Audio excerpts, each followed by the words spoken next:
l'adaptació que ha plantejat l'Ajuntament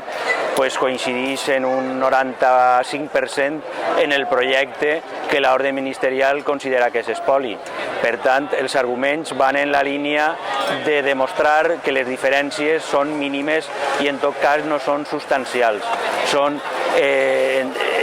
N'hi ha un percentatge una miqueta més menut d'enderrocaments,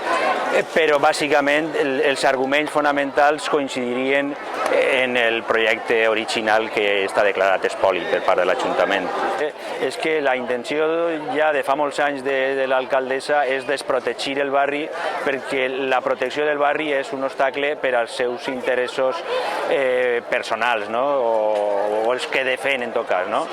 I bé, a través de diferents maneres en aquests últims 20 anys ha tratat de desprotegir el barri. Primer va intentar modificar o eliminar la zona afectada per la prolongació, eliminar-la de la zona Vic, i ara això no va ser possible, i ara el que està fent és tratar de desprotegir tots aquells edificis que venien protegits en el catàleg del Pla General i que, bé, tots sabem que era un catàleg provisional,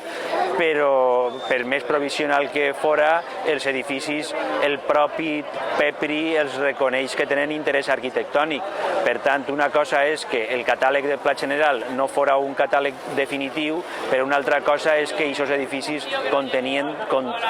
continuen mantenint l'interès arquitectònic que tenien en el moment que se van protegir. Hasta el dia 22